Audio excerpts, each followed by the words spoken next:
당근자손TV 시청자 여러분 반갑습니다. 이번 시간은 3.1신고 5번째 시간입니다. 3.1신고 천훈, 신훈, 천궁훈, 하늘, 하느님, 하늘나라, 하늘궁전에 대해서 말씀을 드려보도록 하겠습니다. 지난 시간에 말씀드린 것처럼 우리 민족은 100년 전만 하더라도 일상적으로 하느님을 알고 있었습니다. 이것을 선교사들이 눈치를 채게 되지요. 한국 사람들은 하느님을 알고 있다. 유일신적인 존재, 전지전능한 그러한 힘을 가진 존재, 그리고 가장 높은 곳에 있는 큰 사랑을 가진 존재로서의 하느님을 너무나 당연하게 공기처럼 우리가 숨쉬듯이 하느님을 찾고 살고 있었다라고 하는 것이 선교사들의 증언에 나와 있습니다. 그런데 100년밖에 지나지 않았는데 그동안에 어떤 일이 있었던 것일까요? 그런 것을 생각을 해보면 씁쓸한 면도 없지 않아 있습니다. 100년 전에 우리 조상님들은 3.1신고를 배우지 않았음에도 불구하고 하느님을 알고 있었습니다. 3.1신고에서 전하는 하느님의 개념을 거의 근접하게 알고 있었다는 것이지요. 저는 여기에서 가설을 한번 세워보고자 합니다. 수천 년 전에 한웅시대 또 단군시대에 3.1신고가 또 천부경이 단군 조선의 영역에 가르쳐졌고 대대로 전해왔고 우리가 환단고기에도 보게 되면은 전국의 소도를 만들어서 거기서 교육을 시켰다 이런 내용들이 나오지 않습니까? 그런 것처럼 배달국 시대와 단군 조선 시대에는 3.1신고에 대한 가르침이 있었을 것이다. 그런데 어느 순간에 우리가 그것을 잃어버리게 되었죠. 그래서 더 이상 3.1신고를 교육을 하지 못하게 되었지만은 3.1신고에서 말하는 하느님이 그대로 우리 민족의 정서 속에 문화 속에 그대로 녹아들어서 하나의 문화로서 단군조선이 막을 내리고 난 다음에도 2000년이 넘게 이것이 내려왔다라는 것이지요. 그래서 공자도 그곳은 군자가 사는 곳이다 얘기를 했고 또 불교가 이 땅에 전래되었을 적에 이 나라에는 이미 부처님이 계셨구나. 그래서 그분들을 따로 모셔드려야 되겠다 해서 삼성각을 만들었지요. 보통 대한민국에서 절에 가게 되면은 대부분 산신각이 있습니다. 그리고 조금 오래된 사찰, 우리가 고찰이라고 얘기를 하죠. 고찰에를 가게 되면은 산신각이라는 이름이 아니라 새쌈자, 성인성자, 삼성각이라고 되어 있는 것을 확인을 할 수가 있습니다. 여기에서 말하는 삼성이 과연 누구인가? 삼성각의 주인공이 누구인가에 대해서는 의견이 분분합니다만은 불교에서는 대체적으로 산신님, 칠성님, 이 독성이라고 하는 나반존자를 이야기를 합니다만은 최남선 등 또 여러 학자들은 산신의 결국에는 원조가 누구냐, 삼국유사라든지 이런 기록들을 봐도 산신의 원조, 최초의 산신이 누구냐면은 바로 단군 할아버지죠. 결국에는 삼성각의 주인공이 단군이었을 것이다. 더 정확하게는 환인, 환웅, 단군이었을 것이다. 이렇게 이야기를 하고 있습니다. 우리가 환단고기를 보게 되면은 삼성기가 2권이 있죠. 조선왕조 세조실록의 금서목록에도 나와 있지만은 삼성기는 2권의 책이 있습니다.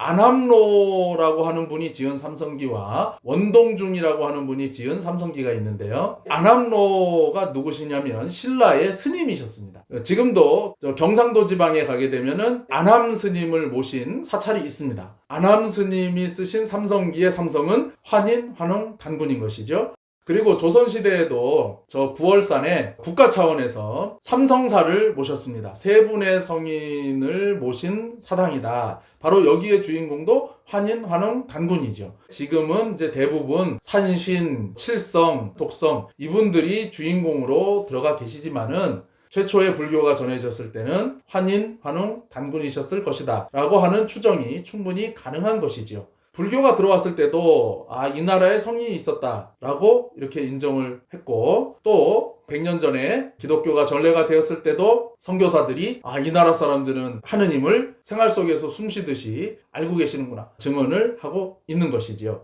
최치원 선생의 난랑비 서문에 보게 되면은 유교와 불교와 도교가 들어오기 이전에 이것을 다 포함한 도가 이미 있었다 이렇게 증언을 하셨지 않습니까? 최치원 선생님이 만약에 100년 전에 생존해 계셨다면은 거기에 하나를 더 추가를 하셨을 거라는 거죠. 유교, 불교, 도교, 그리고 기독교가 들어오기 이전에 이것을 다 포함하는 것이 이미 우리나라에는 있었다. 그 도는 바로 단군의 홍익인간 정신이라고 밖에는 볼 수 있는 방법이 없지요. 그 명확한 정신이 천부경과 삼일신고에 담겨 있는 것입니다. 그래서 우리 민족은 대대로 하느님을 알고 살아왔는데, 자, 여기서 두 번째 가설이 들어갑니다. 이 하느님이 곧 사람이다. 인간이 곧 하느님이다. 라고 잃어버린 연결고리를 연결한 인물이 나오게 되지요. 대대로 우리 민족은 하느님을 알고 살아왔는데 그 하느님이 결국에는 우리 인간 안에 계신다. 인간이 하느님이다라고 하는 이 연결고리, 원래 있었는데 우리 민족이 2000년 동안 잃어버렸던 연결고리를 갖다가 다시 이은 분이 수은 최재호 선생님이죠. 그래서 그분이 동학이라는 것을 만들게 되었고, 여러분 다 아시다시피 인시천, 인내천, 사람이 곧 하늘이다. 그래서 실제로 저도 참 개인적으로 감동을 받은 것이, 그때만 하더라도 얼마나 이 신분제도가 엄격한 사회입니까? 최재호 선생님께서 깨달음을 얻으시고 난 다음에, 아, 인간이 결국엔 하느님이구나. 인간이 인간을 어떻게 지배할 수 있고, 계급이라는 것이 어떻게 있고, 인간을 어떻게 노비로 착취를 할 수 있느냐. 자기 집안에 있는 노비들을 다 방면을 시킵니다. 그리고 여종이었던 분을 며느리로 드리게 되지요. 이것이 1860년대에 일어났던 일입니다, 여러분. 링컨이 노예 해방 선언을 한 것이 1862년이라고 합니다. 그런데 최재호 선생이 인간이 곧 하늘이다 하신 것이 1860년입니다. 미국의 노예 해방, 서양의 인권이라는 개념에 앞서서 우리 한민족이 그런 위대한 깨달음이 나왔다는 것이죠. 사람과 하느님의 그 연결고리를 다시 이으셨고, 해월 최시영 선생님이 사인여천, 사람을 하느님과 같이 섬겨라, 이렇게 말씀을 하셨는데, 해월 선생님에 대한 또 유명한 일화가 있지요. 신도분의 집에 방문을 하셨을 적에 배 짜는 소리가 들렸습니다. 철커덕 철커덕 밤에 배를 짜지요. 그 소리가 들리니까 해월 선생님이 물으셨다고 하지요. 이 소리는 무슨 소리인가? 제 며느리가 지금 배를 짜는 소리입니다. 조금 있다가 해월 선생님이 또 물으셨다고 하죠. 이 소리는 무슨 소리인가? 제 며느리가 지금 배를 짜고 있습니다. 나중에 해월 선생님이 하느님이 지금 배를 짜고 계십니다. 그 대답을 듣고 싶으셨다는 거죠. 동학이라는 것이 아주 크게 흥하게 되고, 3.1운동, 독립운동, 현대사회까지도 동학의 이러한 평등사상, 같은 인간으로서 평등한 것을 초월해서 인간을 하느님으로까지 보는 위대한 사상이 나왔다는 것. 이것은 우리 민족의 어떤 정신이 다시 부활을 했다라고 밖에는 설명할 길이 없는 것 같습니다. 그래서 우리 조상님들은 하느님의 존재를 알고 오셨는데, 이제 삼일신고가 이 세상에 출현함으로 인해서 우리는 하느님에 대해서 더 명확하게 이해를 할 수가 있게 된 것이죠. 삼일신고에 보게 되면은 하늘에 대해서 세 가지로 분류를 해서 나오게 됩니다. 처음에 하늘을 설명을 하고요. 그 다음에 천신, 하느님을 설명을 합니다. 그리고 천궁, 하늘나라 안에 있는 하늘궁전, 천궁을 설명을 하고 있습니다. 이렇게 세 가지로 분류해서 설명을 하는데요. 이것은 이제 후대에 인위적으로 장을 나눈 것이고, 결국에는 이것이 하나라고 볼 수가 있습니다. 비유를 해서 말씀을 드리자면은, 자, 태백산이 이렇게 있습니다. 산이 있지요. 여기에 산신각이 이렇게 있습니다. 산신각 안에는 산신님이, 영정이 이렇게 모셔져 있지요. 세 가지로 분류가 되는 거죠. 산, 산신각, 산신님, 이렇게 분류가 됩니다. 그러나 이것은 인위적인 분류이지, 산이 곧 산신이고 산이 곧 산신님의 집인 거죠. 그래서 우리가 굳이 나눠보자면 산과 산신각, 산신이라는 존재가 각각 따로따로 있는 것처럼 보이지만은, 산이 곧 산신의 몸이자 산신의 집이자 산신 그 자체인 거죠. 하느님을 이해할 때도 똑같다고 저는 봅니다. 감히 상상도 못할 세상이 있습니다. 우리가 보통 우주 이렇게 얘기를 하죠. 시간적인 세상, 공간적인 세상 더하기 차원적인 세상, 이것을 우리가 우주라고 하는데, 이것을 하늘이라고 우리는 이야기를 합니다. 하늘이면서 하느님의 집, 하느님의 나라이면서 하느님 그 자체인 거죠. 그래서 이것을 완전히 하나로 표현을 했을 때는 천, 하늘이 되는 것이고, 굳이 이것을 분류를 했을 때는 천신, 천궁 또는 천국, 이렇게 분류를 할 수가 있는 것입니다.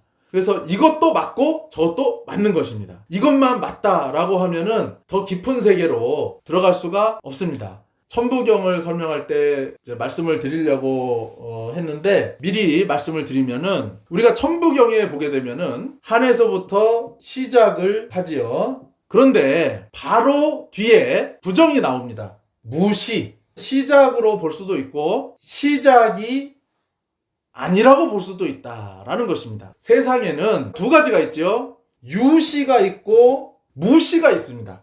기독교적인 세계관에서 보면은 이 세상은 유시가 되겠죠. 시작이 있는 거지요. 그래서 알파가 있고 오메가가 있다 이렇게 얘기를 하지 않습니까? 알파와 오메가다. 시작과 끝이다. 시작이 있다는 얘기죠. 끝이 있다는 얘기죠. 그래서 세상은 유시 유종이 있고 무시 무종이 있습니다. 예를 들어서 불교 같은 경우에는 무시의 사상에 가깝지요. 그런데 천부경은 유시이면서 곧 무시입니다. 그러니까 모순이 되어 있는 거예요. 이 모순이라고 하는 것을 우리가 완전히 부딪힘이 없이 받아들일 때 정말로 높은 차원으로다가 진입을 할 수가 있습니다. 이 세상은 모순으로 이루어져 있으면서 그 모순이 완벽하게 조화로서 이루어져 있는 것입니다. 예를 들자면 과학자들이 엄청나게 싸웠지요. 빛은 입자다. 아니다. 파동이다. 이거 가지고 과학자들이 한 100년 전부터 엄청나게 싸웠다고 합니다. 빛은 입자다. 무슨 소리냐? 빛은 파동이다. 그런데 실험을 해보니까 어떻게 나왔습니까? 그 유명한 이중슬릿이라고 하는 그 실험을 해보니까는 빛은 어떤 때는 입자고 어떤 때는 파동이고 입자면 입자고 파동이면 파동이지 왜 입자면서 동시에 파동이냐? 근데 어떤 때는 입자의 성질을 보여주고 어떤 때는 파동의 성질을 보여준다. 굉장히 모순적인 거지 않습니까? 모순이 아니라는 겁니다. 이 모순이 아니다라고 우리가 깨달을 때 이 천부경을 비로소 이해를 할 수가 있어요. 그걸 이제 비이원성이라고 얘기를 하는데 우리가 이원성에 빠지면 굉장한 시비의 세상으로 들어가게 됩니다. 이원성, 둘로 나눠본다는 거죠. 세상은 흑이 있고 백이 있다. 선이 있고 악이 있다. 근데 삼일신고는 뭐라고 나옵니까? 무선악하니 이렇게 나오지 않습니까? 불교도 선악이 없다 이렇게 나옵니다. 그렇기 때문에 이 이원성이라고 하는 것을 초월을 해야 돼요. 그래서 여기에 비자가 붙어서 비이원성의 영역. 우리가 이원성의 세상에서 보면 모순인데 이것이 절대 부딪히지가 않는 거예요. 그래서 하늘과 하느님과 하늘나라로 따로 이렇게 나눠볼 수도 있지만은 동시에 이것이 완전히 그냥 하나일 수도 있는 것이다. 전혀 이것은 부딪힘이 없다 말씀을 드립니다. 그리고 이것이 전부 다 중첩이 되어 있는 거죠. 더 나아가서 이제 하늘에서 땅이 나오고 하늘과 땅을 바탕으로 해서 인간이라는 존재가 나온다 해서 이 세상이 비로소 이제 완성이 되는데 이 하늘, 땅, 사람이 하늘 따로, 땅 따로, 사람 따로 이렇게 존재하는 것이 아니라 이것이 완전히 중첩이 돼가지고 존재를 한다라는 것입니다. 이 인간이라는 존재가 곧 인간이면서 하늘이면서 땅인 거죠. 하늘이라고 하는 존재 안에 땅과 사람이 이미 다 중첩이 돼가지고 있다. 그래서 굳이 나누자면은 천지인 하늘 땅 사람이 분류가 되지만 결국에는 이것이 하나다. 근데 하나인 거하고 내가 하나인 거를 완전히 깨닫는 거는 또 별개인 거예요. 그런 차원으로다가 이거를 이해를 해주시면 좋을 것 같습니다. 전번 시간에 삼일신고에 나와 있는 이 하느님이 대략 이제 한 4가지 정도로 설명을 드릴 수 있을 것 같습니다. 이렇게 말씀을 드렸거든요. 첫 번째가 법칙, 두 번째가 인격성, 세 번째가 창조. 원래 우리 민족은 창조라는 말보다는 조화라는 말을 썼습니다. 이제 네 번째가 핵심인데 인간 안에 내재되어 있는 존재다. 이렇게 말씀을 드렸는데요. 삼일신고를 보면서 간략하게 설명을 드리도록 하겠습니다. 먼저 천운이죠. 주야갈 자이중하 창창이 비천이며 현현이 비천이라. 천은 무형질하며 무단위하며 무상하사방하고 허허공공하여 무부재하며 무부령이니라. 한웅천왕께서 단군왕건께서 이와 같이 말씀하셨다. 너희 무리들아 창창이 비천이며 현현이 비천이라. 푸르고 푸른 것이 하늘이 아니고 까맣고 까만 것이 하늘이 아니니라. 하늘은 얼굴도 바탕도 없고 형체가 없다. 하늘은 시작도 끝도 없다. 상하 사방이 없고 비어있고 피어있어서 공하고 공에서 있지 않은 것이 없고 싸지 않은 것이 없다. 하늘이 어디에나 있다.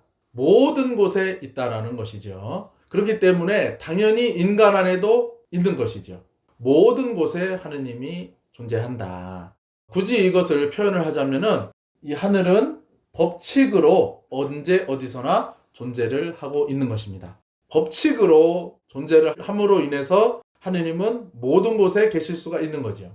불교에도 보게 되면은 이 불이라는 존재가 어떠한 인격을 가진 깨달으신 존재로서의 부처님으로도 이해가 가능하고 법칙으로서도 이해가 되는 것입니다. 불교에 그런 얘기가 있습니다. 재미난 그 얘기인데요. 옛날에 어떤 절에서 법회가 있었습니다. 많은 그 신도들이 법당을 꽉 채웠다고 합니다. 그 중에는 아주 젊은 엄마가 있었다고 합니다. 아기를 이렇게 안고 있었어요. 큰 스님이 설법을 하셨습니다. 그런데 그 와중에 이 아기가 똥을 쌌어요.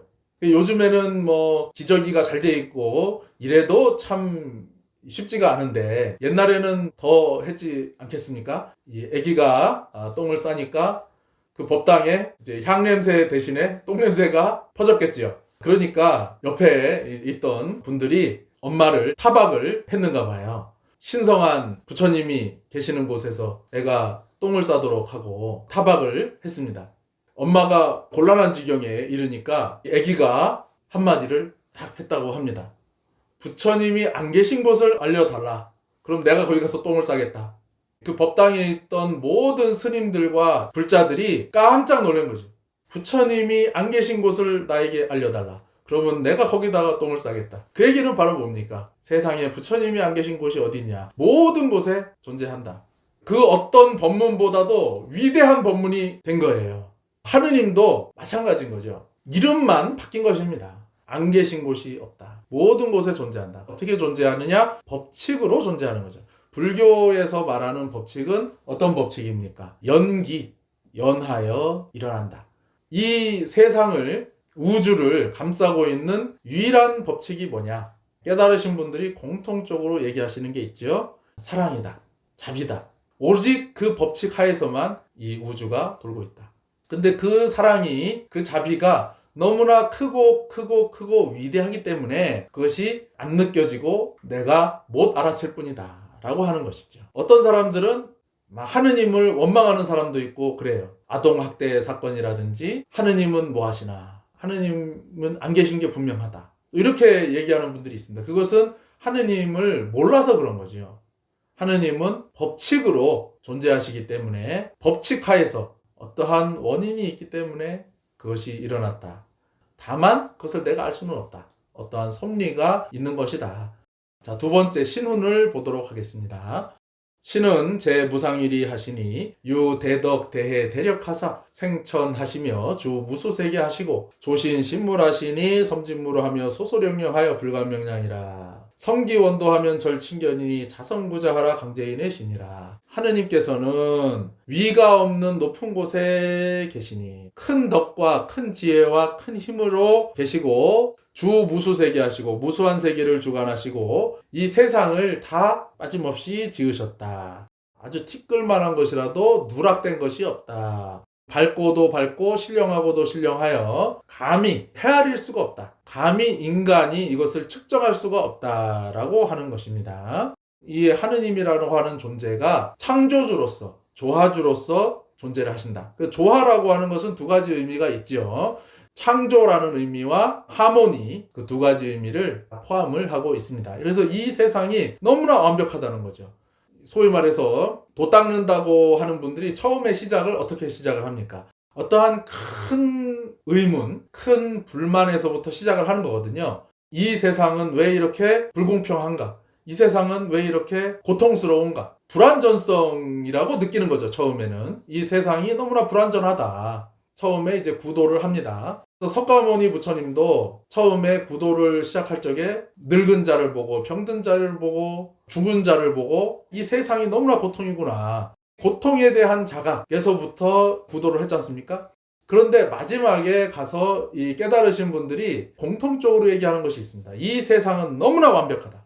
이 세상은 너무나 완전하게 창조되었고 완전한 톱니바퀴처럼 조화롭게 있다. 불완전한 눈으로 보니까 이것이 불완전하게 보이는 것이지, 깨달음의 눈으로 이 세상을 바라보게 되면은 이 세상은 이미 너무나도 완전하고 너무나도 조화로운 상태로 이 세상이 가고 있다라고 하는 것입니다. 다만 우리가 그것을 모를 뿐이지. 좋아하는 명상가 중에 한 분이 지금은 이제 돌아가셨는데, 레스터 레븐슨이라고 하는 분이 계세요. 저는 동양이 한국이나 인도, 티베트 또 이런 이제 동양이 뭔가 이 정신 문화가 굉장히 발달했을 것이다. 그래서 깨달은 사람도 좀 더 많이 나오고, 그러한 고정관념을 와장창 깨준 분이 한 두 분이 계시는데, 그 중에 한 분이 레스터 레븐슨이라고 하는 분입니다. 스토리를 읽어보면은 그런 내용이 나옵니다. 이 세상은 너무나 완전한 지성에 의해서, 이분이 말하는 우주의 지성이라고 하는 것이 하느님이라고 할 수도 있고, 굳이 표현을 하면 에너지라고도 또 표현을 이분은 하셨는데,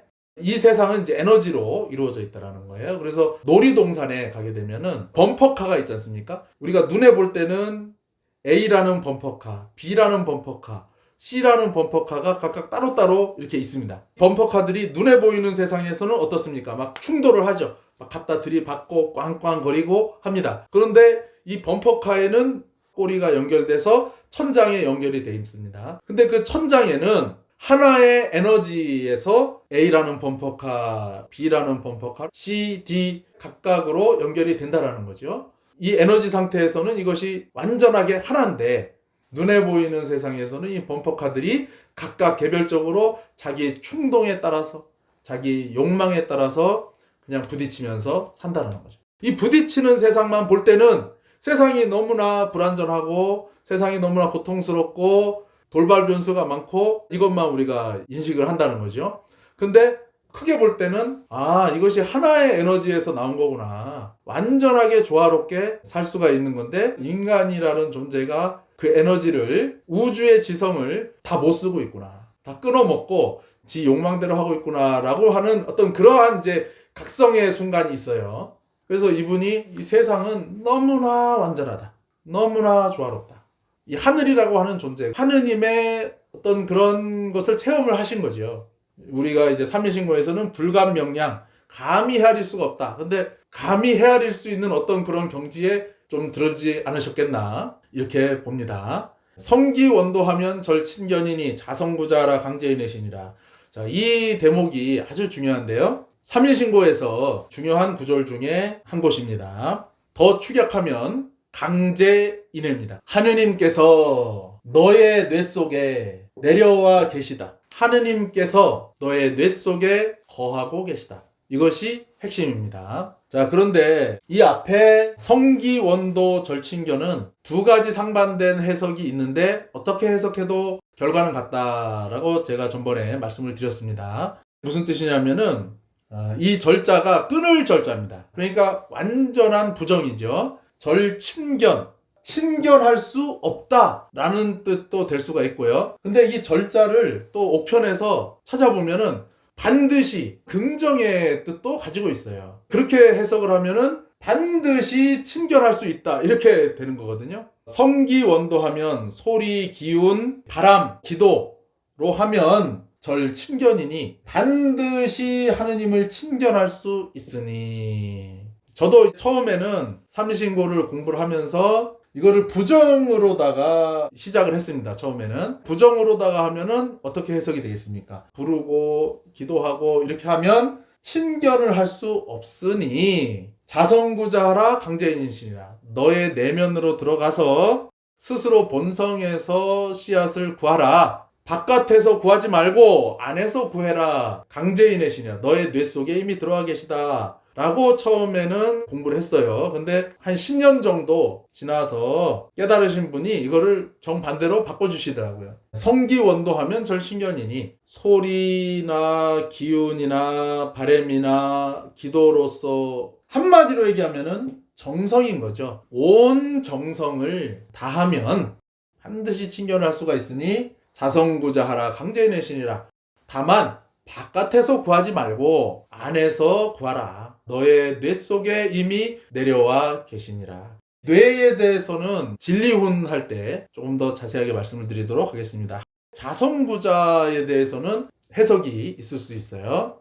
자성구자, 스스로 본성에서 그 씨앗을 구하라. 씨앗을 구해야지만 뇌 속에 있는 하느님을 찾아서 갈 수가 있구나. 해석을 할 수가 있습니다. 자, 그 씨앗이 뭘까? 이제 나오게 됩니다. 천궁훈, 하늘나라, 하늘궁전에 대한 가르침이죠. 천은 신국이라 유 천궁하여 개 만선하며 문만덕하니 일신유고 굴령제철이 호시하니 대길상 대광명철학 유 성통공한자라야 조하야 영득해라기리라.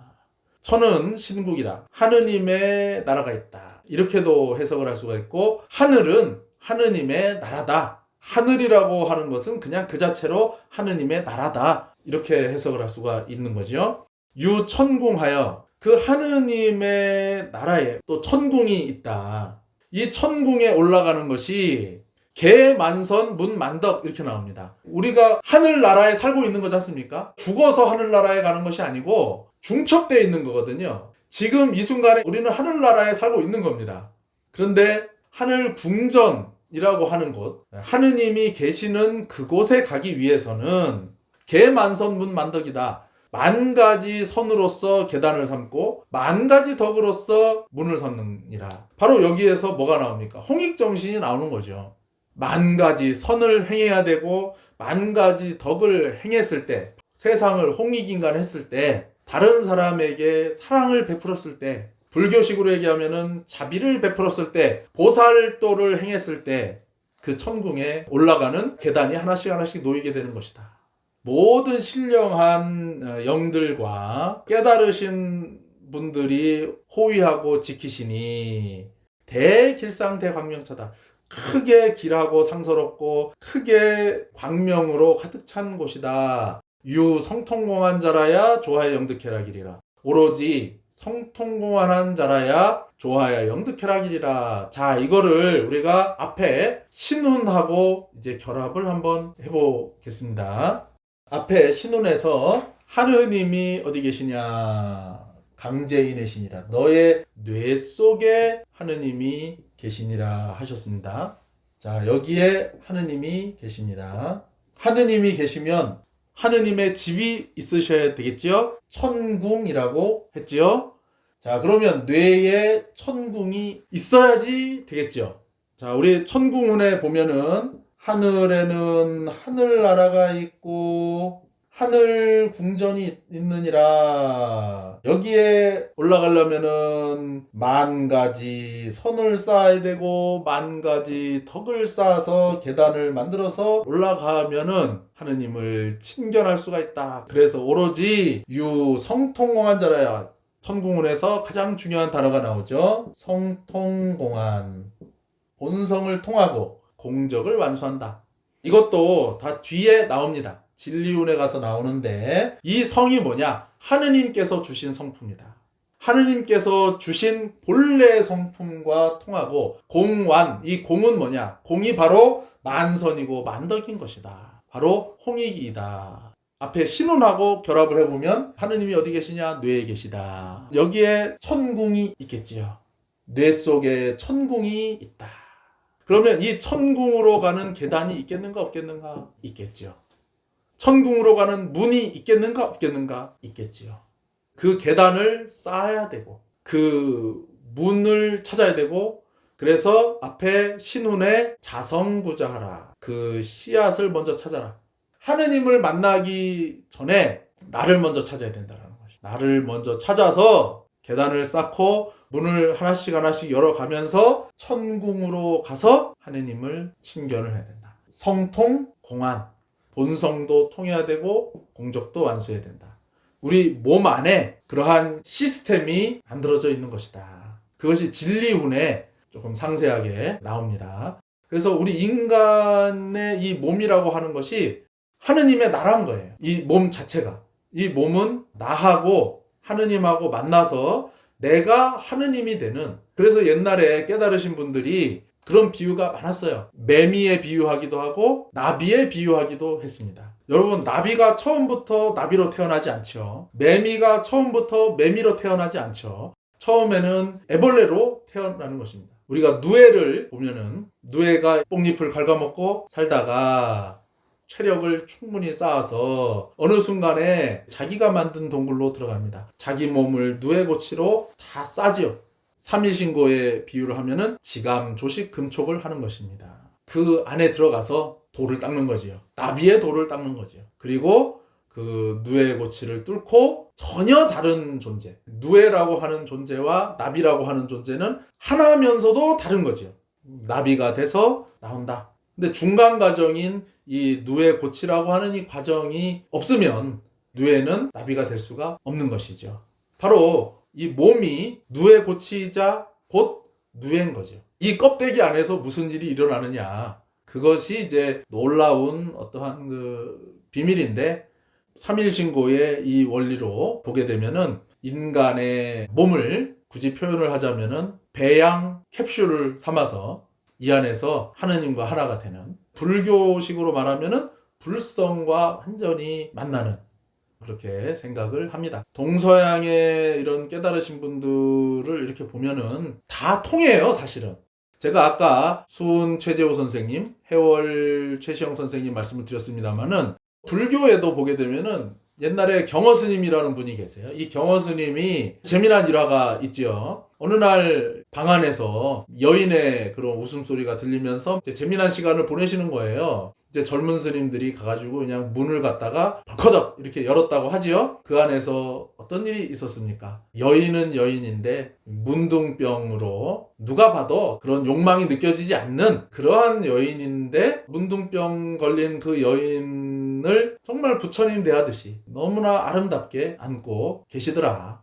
그런 일화가 있습니다. 그리고 기독교에도 보게 되면은 가난한 사람들, 불행한 사람들을 하느님과 같이 섬기던 선교사들이 있지요. 사실은 수녀님도 계시고 신부님도 계십니다. 궁극적으로 가게 되면은 다 통하지 않는가, 만법은 결국에는 하나로 돌아갈 수밖에 없지 않는가, 이렇게 생각을 합니다. 이번 시간은 여기까지 말씀드리겠습니다. 다음 영상에서 뵙도록 하겠습니다. 여러분 감사합니다. 성통공안 하십시오.